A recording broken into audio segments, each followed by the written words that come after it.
I am excited to be talking about a really important topic because oftentimes I hear from clients or potential clients that their team, or maybe just one or two team members, are not hitting their revenue goal month after month. And that is a really big problem.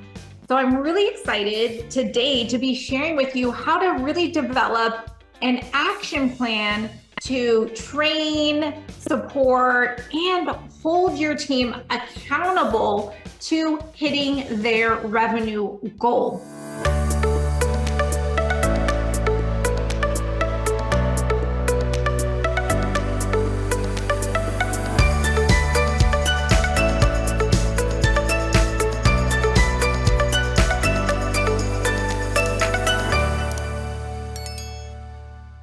Some of the answers that I get from people when I ask them, what is it that you are doing for your team or for your individual providers that are not hitting their revenue goal?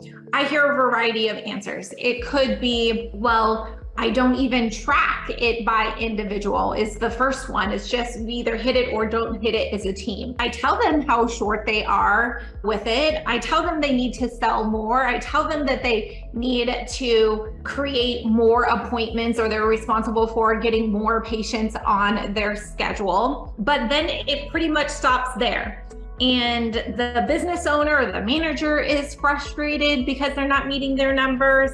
And so is the provider because they're making less money, right? Their commission or bonus is affected. They're twiddling their thumbs because they have an empty schedule, or you're just on their ass because they didn't meet their revenue goal, right? Nobody's happy when we're not hitting our revenue targets in our numbers.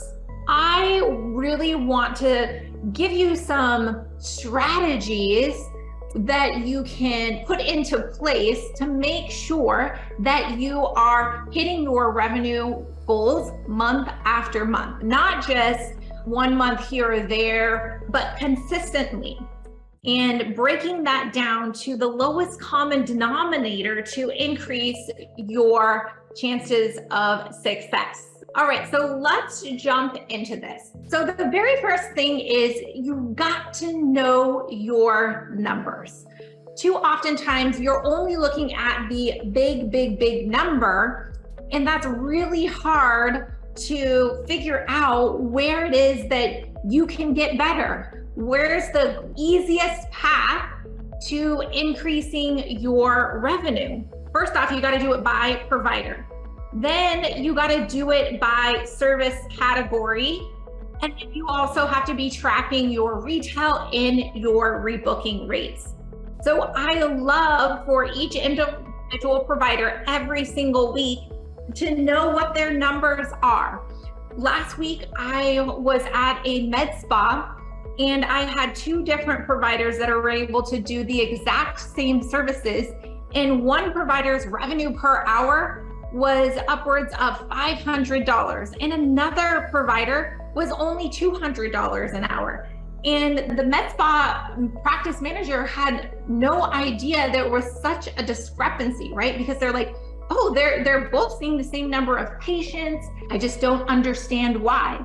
Well, at the end of the day, when we broke down the revenue by service category, we saw that one provider was only doing Hydrafacials all day long, where the other provider was doing microneedling and laser hair removal and RF microneedling, right? And was selling skincare. And so all of a sudden it was very clear. It wasn't just like, oh, they're both working harder and we just need new patients, right? Everyone thinks, oh, if we just have more patients and clients in the door scheduled, we'll make our revenue target. And the reality is the path of least resistance is always doing more and doing better with what you already have. Of course, you want new patients, but today's topic is really focusing on doing better with what you have.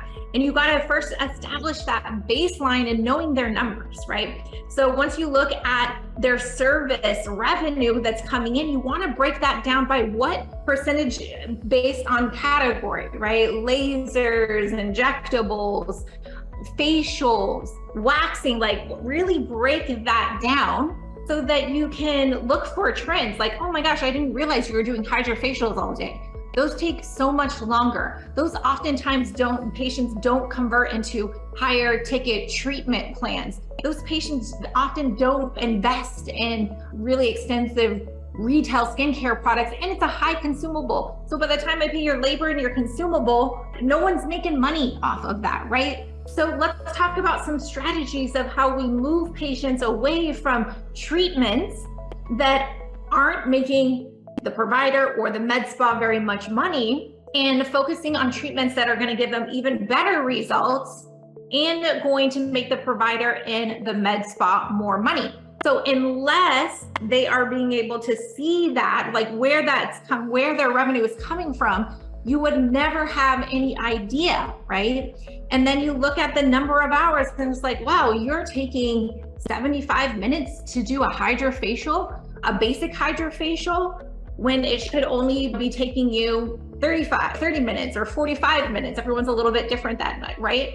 And then it's like, oh, well, I like to do X, Y, and Z. And then it was like, no, that's not the basic Hydrafacial. So when you inspect your numbers, then all of a sudden you learn and uncover just the simplest little things that is going to be able to fine tune and make you more revenue, win you back more time. Another client I had was doing a clear lift and blocking off 75 minutes for their clear lift appointment.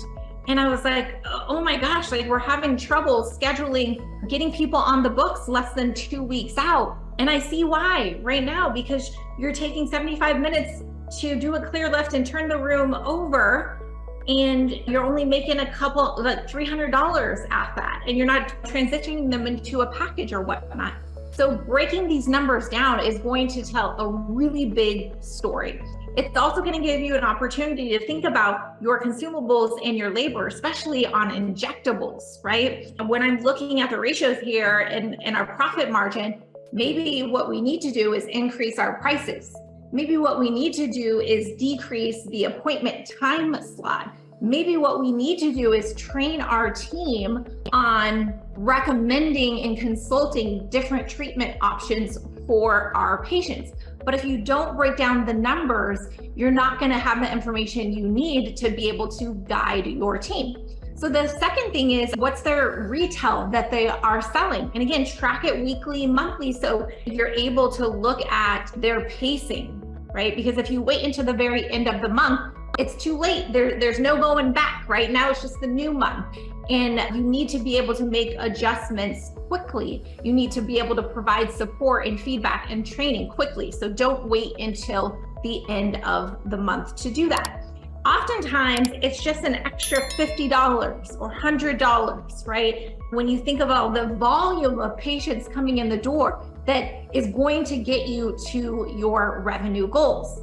So when you really need to pay attention of just the little things, right? It's not about like, oh, you need to sell another all these extra or more $5,000 packages.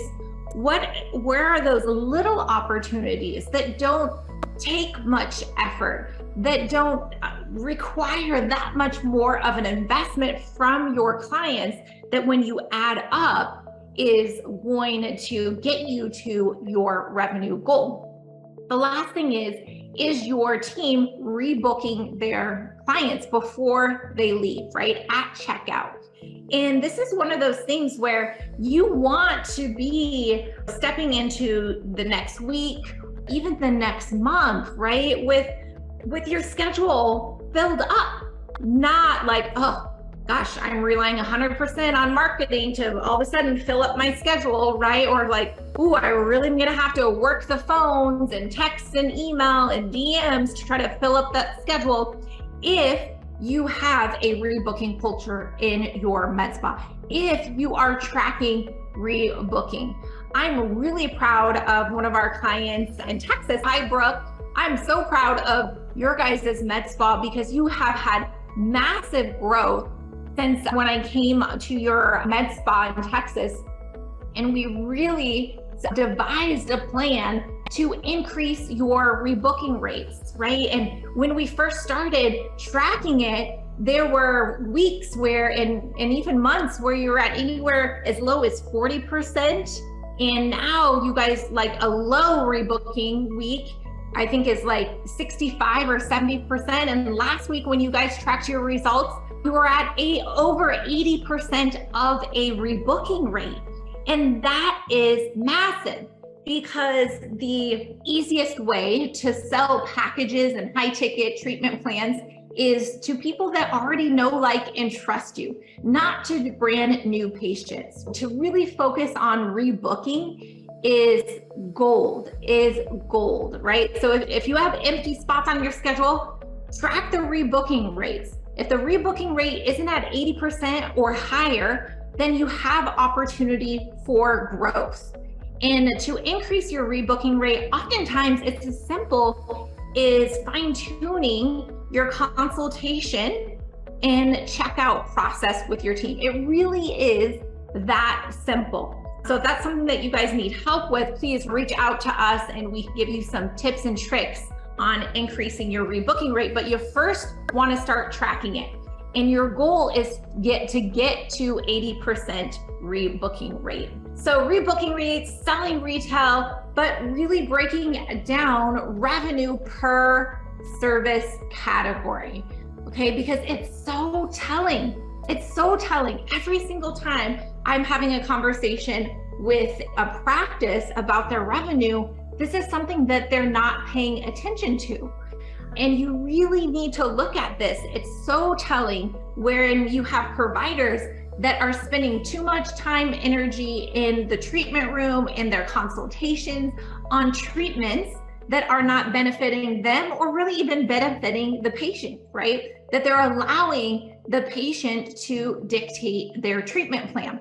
And if you are not really paying attention to these things, everyone is going to suffer, right? So as the practice manager, as the business owner, you need to be paying attention to what those ratios are. And you need to be able to advise them of, like, listen, you're doing a lot of just microneedling. Why are we not looking at RF microneedling, right? You're gonna make so much more in your bonus. The patient is going to get an even better result. And when you look at the consumable, right, the consumable is the same cost, whether you're doing traditional microneedling or RF microneedling. So tell me, what's holding us back from doing more RF microneedling than just traditional microneedling? And oftentimes it's an excuse or a story that a provider is telling themselves, or they just don't feel confident in making the recommendation. So then that's when your job is to come in and to train them, give them the social proof, make sure that they have had the treatment themselves to see what the great difference and results are, so that they build that confidence, right? Because if you tell them, like, your patient is going to be happier with the result, you're going to be happier with what your bonus looks like at the end of the month. So let's together come up with an action plan so that we can see you transitioning from recommending SkinPen to Morpheus or Vivace or whatever kind of RF microneedling device that you have. And let's break that down, right? What are the benefits? What are the patient testimonials or results or the social proof? And if you have another provider that's selling the heck out of your RF microneedling, partner them up, right? So that she can mentor her and share what her stories and her success, right? And it might be as simple as, like, especially with younger laser technicians that have just been doing traditional microneedling themselves, maybe it's as simple as allowing that laser tech to get through the series of 3 RF microneedling treatments herself so that she can share her own personal story, right? And all of a sudden, now that I've had the treatment, I'm so much more confident in making that recommendation. And it's like the simplest little things.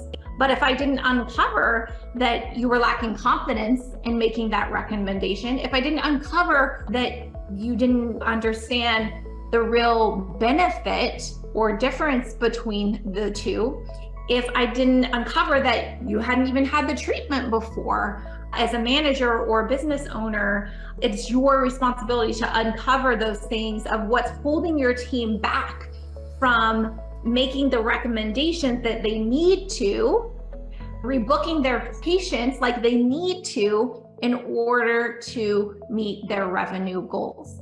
So don't be a leader that, why are you not meeting your goal? Why are you not meeting your goal? Once you uncover that, devising a plan together to train them, to give them the confidence, to give them the resources that they need to be successful. And that oftentimes really is the disconnect, right? So do they need a mindset shift? Do they just need more at-bats? Do they need more opportunities? Do they need scripting, right? In the consultation room, in the checkout process?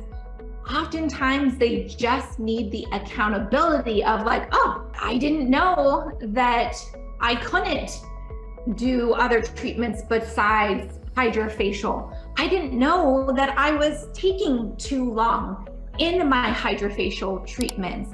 It's like, you don't know what they don't know. They don't know what they don't know. And so it's our job as leaders to uncover the challenges that's preventing them to meeting your revenue goal, and then providing the support in the training in order to achieve it. If you are an owner, if you are a practice manager, when there is a challenge or a lack of performance in your business, I think that it's really important to always first take responsibility for that happening in your business. It's your business, right? You're the leader. And really ask yourself, have I done everything possible to set them up for success so that they can meet their revenue goals, right? And oftentimes I see that there is an opportunity for leaders to get better in helping train their team and helping hold their team accountable in supporting them, because it's just a skill that they haven't developed yet. Instead of being like, they just every month don't make their goal, right? I have an A player and then I have the C team and I just don't know what to do with them. Well, I first ask you, what have you tried? Have you really set them up for success? If you loved this training, make sure that you share it with your team or another med spa that could benefit. To get access to free trainings that will help grow your med spa, be sure to visit my link tree in my social bio and join me live every Wednesday at 2:30 Central Time, same place, finding me on Instagram, YouTube, Facebook, and LinkedIn. Thanks so much for joining me. And I'm going to continue on this topic, even just a little twist next week, because this is a really, really important one. This is going to help turn kind of your C team into A players, because this is trainable, guys. I promise you, this is a trainable skill. And oftentimes it's just uncovering the smallest little things that will make all the difference in the world. Thanks so much for joining me, and we'll see you next week.